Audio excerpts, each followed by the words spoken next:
Hello, everyone. Welcome to another episode of Diverse Dividends. I'm your host, Anton Almazov. With me, we have Brian. Introduce yourself and nice to see you. Welcome. Thanks very much. Great to be here with you today, Anton. I'm Brian Madden. I'm the Chief Investment Officer at First Avenue Investment Counsel and also serve on the Board of Directors of our CFA Society Toronto. Welcome.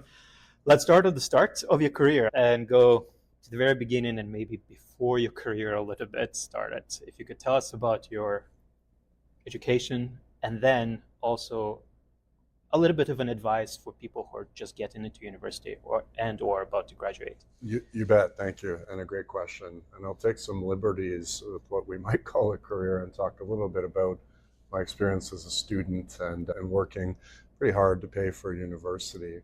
So I went to school at the University of Toronto. I was studying management and economics, eventually earned a Bachelor of Commerce degree.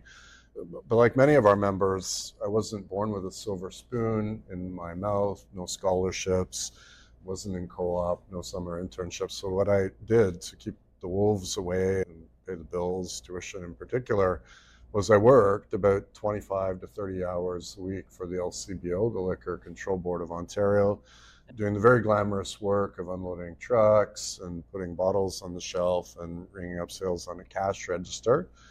And so my advice to students pursuing a career in investment management is don't do what I do. If you can, get yourself into a co-op program, get real world boots on the ground, on the job experience, or a summer internship in something finance related or finance adjacent. If you can't do that, then do what I did. Do whatever you have to do to get your degree, right? That's the one, get to the finish line. I think about a career in finance investment in particular was a third-year finance course that I took. I think things were a bit different then. This is the course they are now, where there's a mad rush of students to work on Bay Street and Wall Street. But a lot of my peers at that were really pursuing careers in professional accounting, in their CA designation, or working in marketing or the big consulting firms. And some did want to work in finance, and I became one of them after this third-year finance course.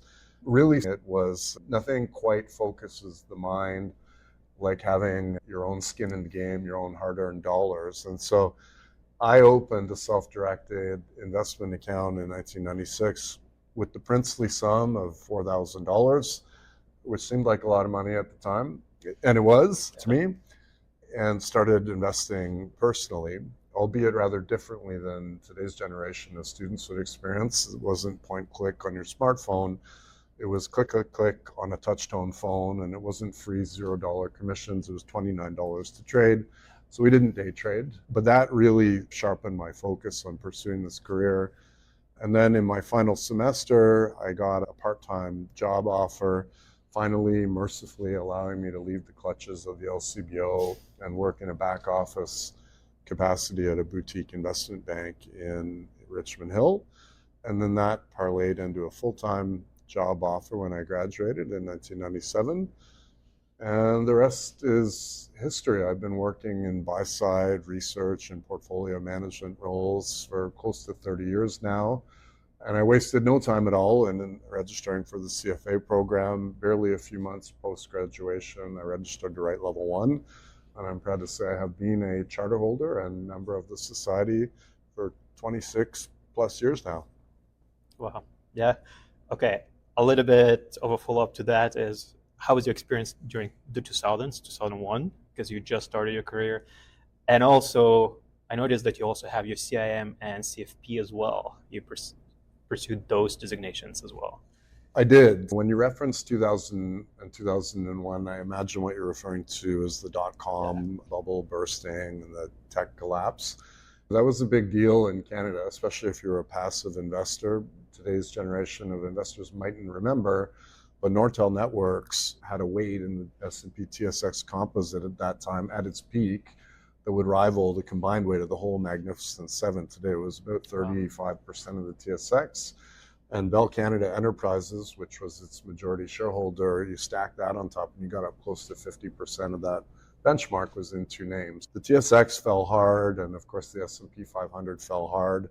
I was managing portfolios at the time. We actually had great results in those years. We were up 12% in 01 and 02, because that bear market was kind of like like a stealth bull market under the hood. Most stocks went up. It was just the giant mega cap tech stocks that led the decline. If you bought energy, if you bought gold, if you bought small cap, if you bought things that weren't Nortel and JDS and Cisco Systems and Microsoft, you were okay. I sort of navigated that bull market, even as a relative novice, fairly smoothly. And then, of course, we had the great commodities-led bull market of the early 2000s. I became a co-founder of a quantitative investment management firm in 2003. Had some really good results. And then I'll pause because I'm sure this spawns another follow-up. Had quite a comeuppance when 2008 taught me the hard way about systemic risk, and had the worst year of my career that year. All right. Yes, you're right. So the follow-up then, you started a company or you co-founded a company, and then I think you became a father around the same time. How was that? Did it inspire you to work harder, or did it inspire you to spend more time at home? And how did you even manage all of that at the same time? I was very busy and I was very tired in 2008. My son will be 18 in a couple of weeks, which means he was born in 2008. And so those of you who have newborns or infants in the house will know they don't always sleep through the night. In fact, they rarely do. But also, if you're a portfolio manager of a fledgling small asset management firm, you also don't sleep very much during the night. You wake up in the sweat and you realize the German market's down 6% and the Spanish market's down 7%. And moreover, when you're a co-founder at a very small, lightly staffed, newish investment management firm, you're a jack of all trades. So my function, my title was vice president and portfolio manager. But in practice, what did I do? I did research, I managed portfolios, I traded, I wrote market commentary, I did business development, I did client service, I did portfolio administration, I licked the stamps on the envelopes for the statements, I washed the dishes when the clients came in for lunch, I answered the phone, and in particular for about 6, 8, 9 months that felt a bit like a train wreck in slow motion. It was very much not 9 to 5.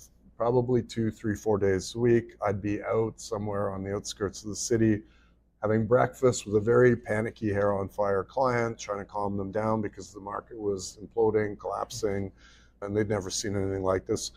Neither had I, frankly, but your job is to provide some assurance and comfort.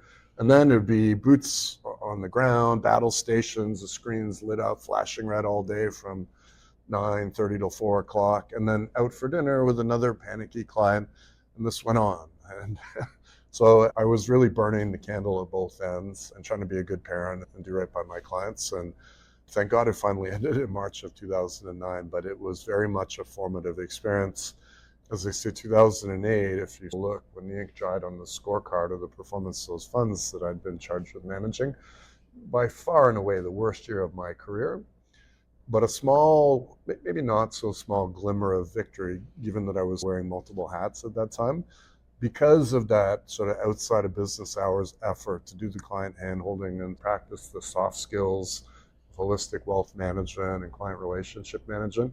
We came out the other side with 95% of our clients still with us and committed and invested. And then we were vindicated because we had the best year. I had the best year of my career in 2009. So it's like a giant exhale at the end of 2009, but a lot of sweat and grief. And that's where all this gray hair came from.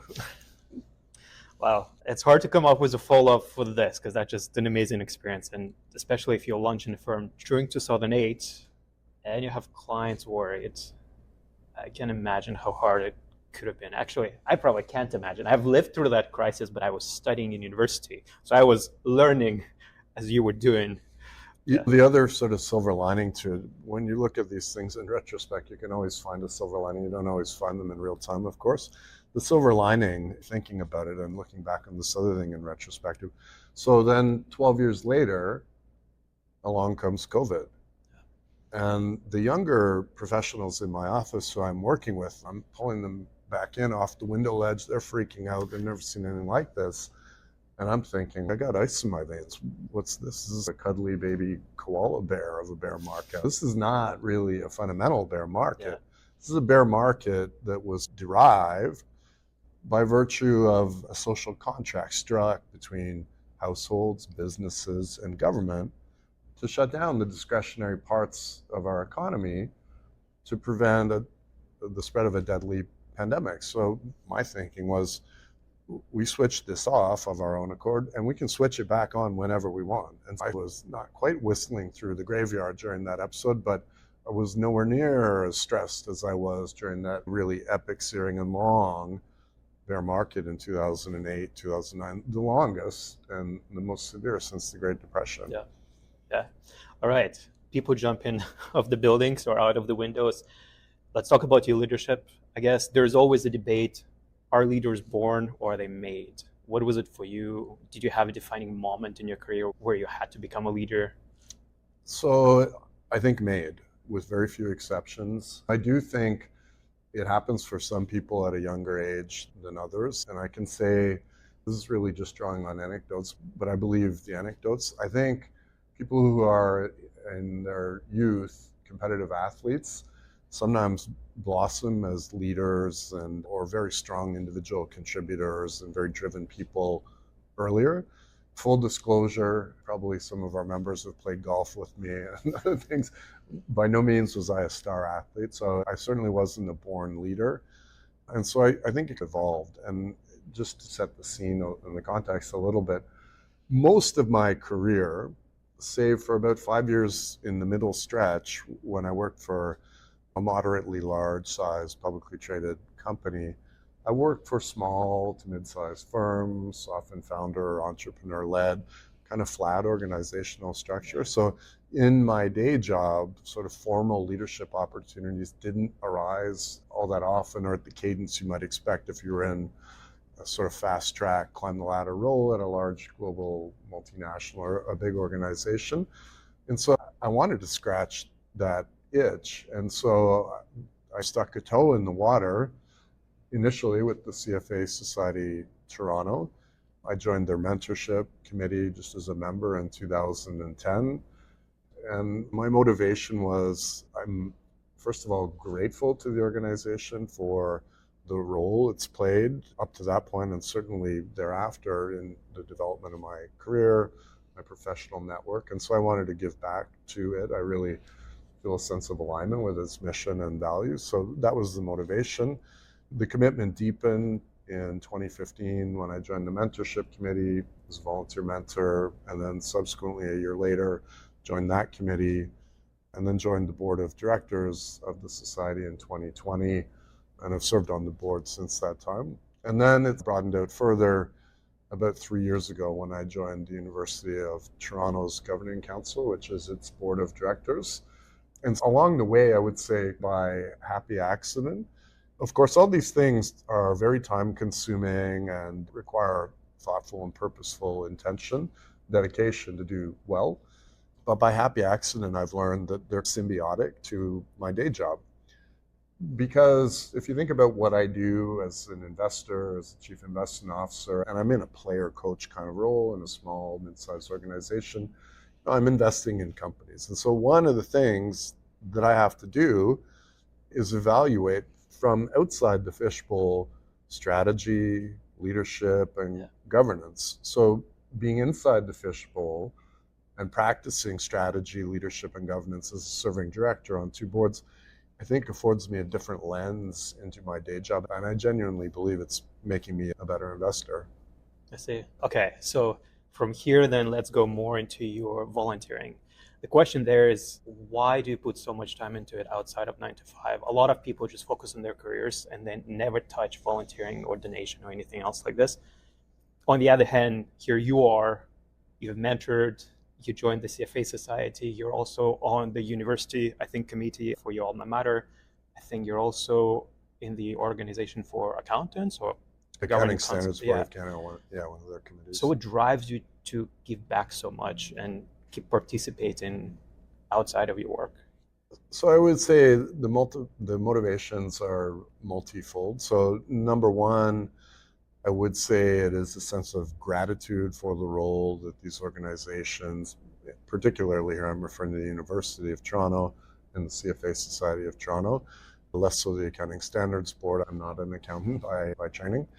But I'm very deeply grateful for the role these organizations have played throughout my career in different ways and different stages of my career development.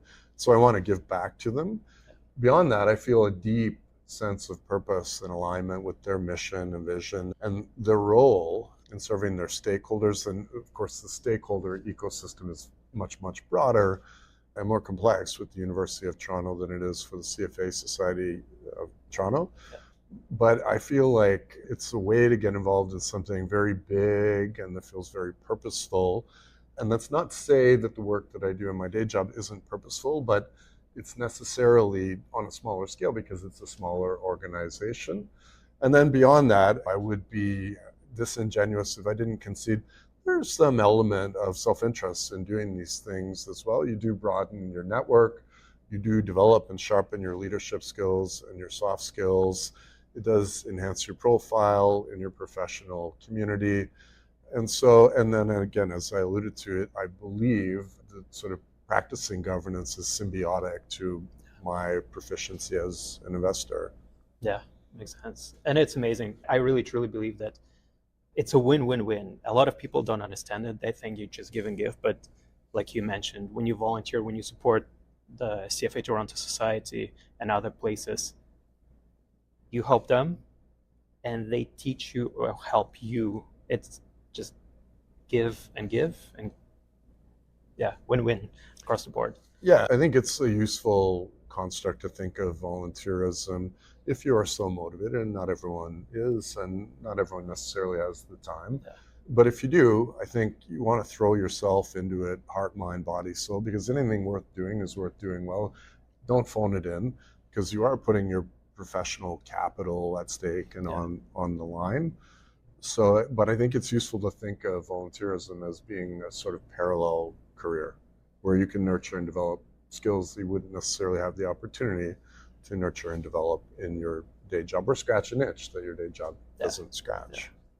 So Brian, you've volunteered for many years in the community. You're a proud father. You've co-founded a company. Now you're chief investment officer. I guess the question I have is, what do you want your legacy to be? When you look back on your life, say when you're 90 and you're looking back, what do you want your legacy to be? 90. I want to live to 110. In all seriousness, that's a tough question, but I will say straight up, my most important job is my job as a father, parenting my son. So he'll be 18 in a couple of weeks. And the way that I know I've totally failed as a parent is he doesn't want to do what I do. He wants to be an engineer. Okay. But it really, in all seriousness, I'm not raising a portfolio manager or a rocket scientist or a musician or a barista or an engineer necessarily. What I'm really striving to do is to raise a happy and well-adjusted and successful stand on his own 2 feet man who's not on my couch when he's 30, for instance. So that is a really important part of my legacy. If I don't get that right, then nothing else really matters. In terms of professional legacy, I like to think that I'll be remembered for helping to shape and perhaps mentor a future generation of skillful, ethical, and responsible investors. I'm hopeful that I'll be remembered by my peers not for the scorecards or the dollars and cents. I often joke with people that nobody etches on your tombstone that he beat his benchmark by 128 basis points. Yeah. So what I'm hopeful of is that I'll be remembered by my contemporaries, my professional peers, not for the dollars and cents, but for the character, for the integrity, and for the principles through which I've practiced our profession and our craft. And then in terms of the extracurricular or the volunteer, the governance roles, I hope to ensure the good stewardship of organizations that have come long before me, and that in all likelihood, and my sincere hope is, will long outlast me. And if anything, I think we have to acknowledge that we stand on the shoulders of everybody who came before us in serving. And so our job as stewards of the legacy of organizations that we're entrusted with care of, governance of, is to, in some small way, incrementally, leave them a little bit better off than the way we found them. And if we can do that, if I can do that, then I'll consider that a success. And just one last sort of little for me, kind of poignant and heartfelt anecdote about what started the stirrings of legacy in my mind. So I mentioned earlier, I started volunteering and thinking about these things around 2010. And not coincidentally, I attended a 50th anniversary ceremony for a swimming pool in Etobicoke in 2010. And the reason why I attended, and I brought my son with me, who was 2 at the time, the reason why I attended is my grandfather, who was very old at that time, was one of the community organizers who started a grassroots effort to raise community funds, which the provincial government then matched in, I think, 1960. Don't quote me on that. It's out in South Etobicoke.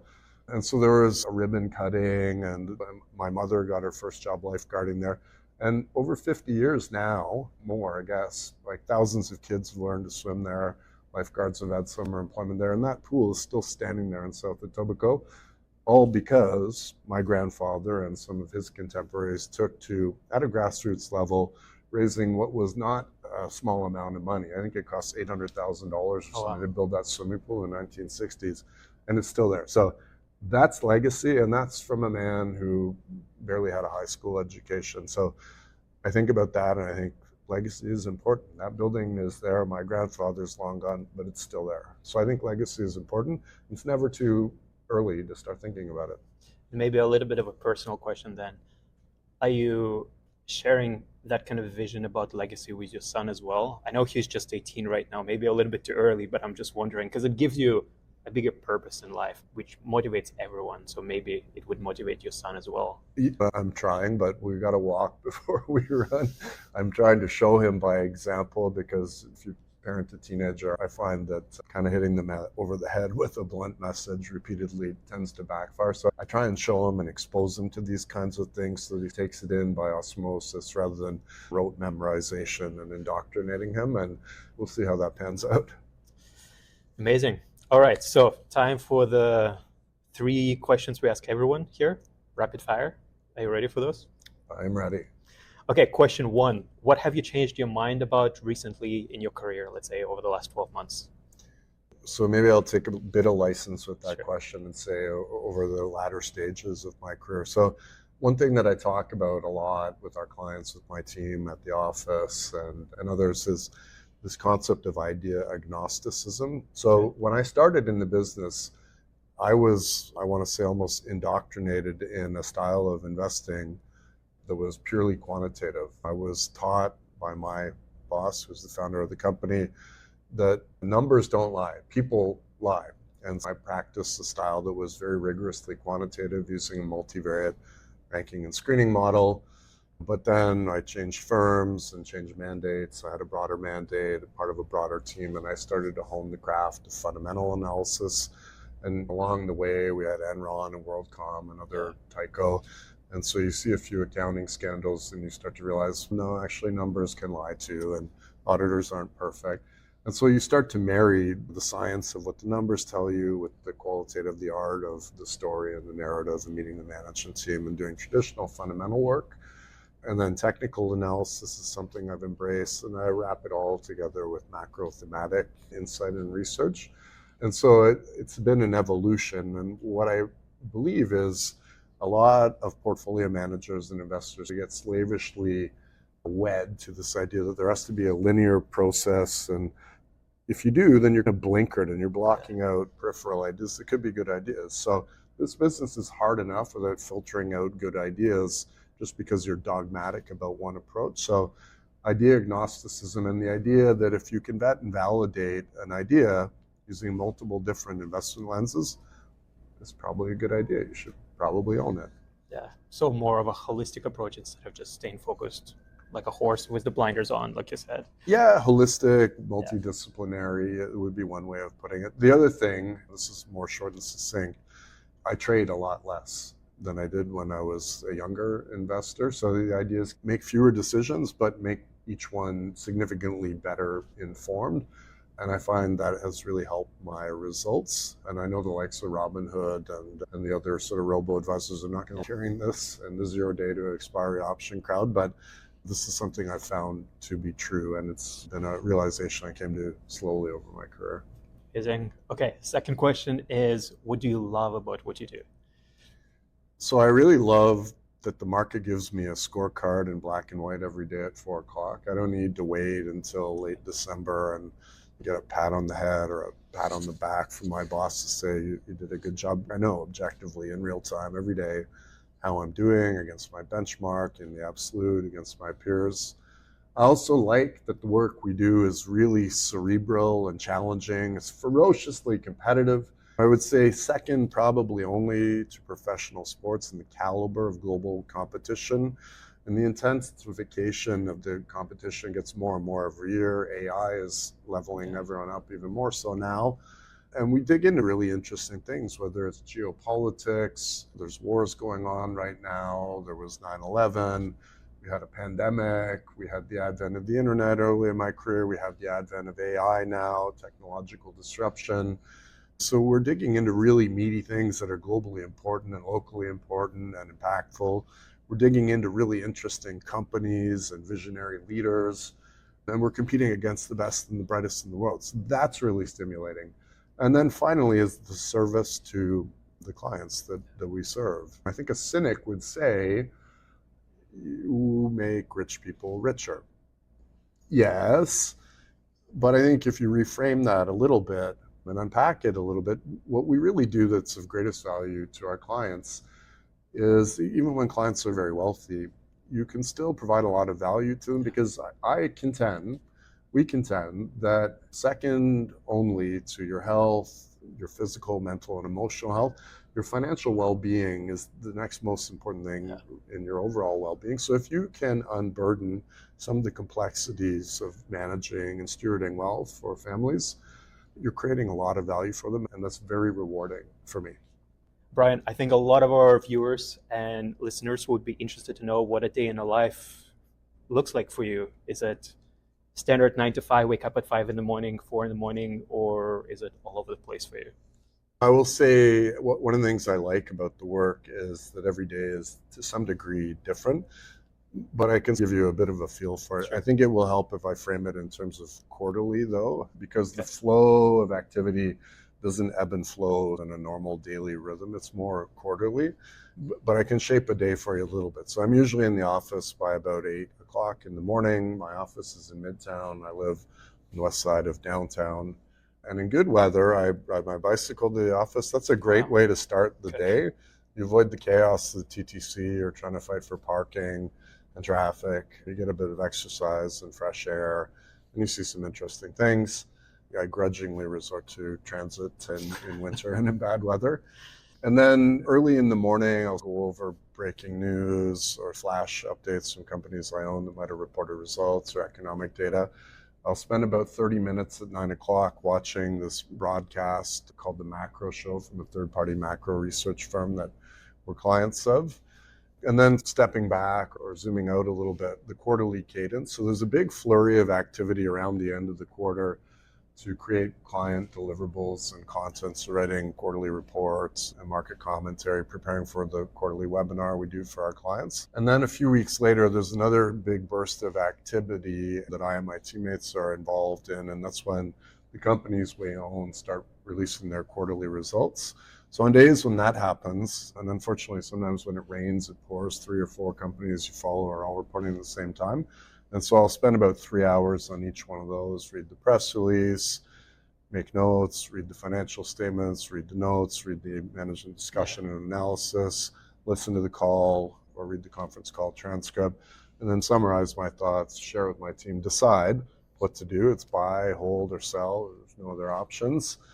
And so that consumes a lot of time. And then when there's idle time during the quarter or when it's urgent, I'll be looking for new ideas. So that's doing some of these things that I discussed, using the machine learning quant model, doing fundamental work, technical work, or informed by macro thematic insights, and going deep on new names. Sometimes I'm attending conferences a couple times a quarter, attending investor days in person, or if they're out of town, usually virtually. And then because my role is wearing multiple hats in a small firm, I'm also a spokesperson and an ambassador for the firm externally and with the media. So maybe once or twice a month, I'll do a television appearance, and once or twice a week, I'll do a media interview with a print or digital media outlet for earned media purposes. And then I'd be remiss if I didn't add, sometimes and unpredictably, there's fires to put out. Not like 3 days from now, but urgently, like now, or 10 minutes ago. And sometimes these are macro-driven. Case in point would be Liberation Day last year, where it calls you to action to do something. Or sometimes it's micro-driven. A company you own is engaged in transformational merger acquisition, or there's a big announcement, or something big is going on.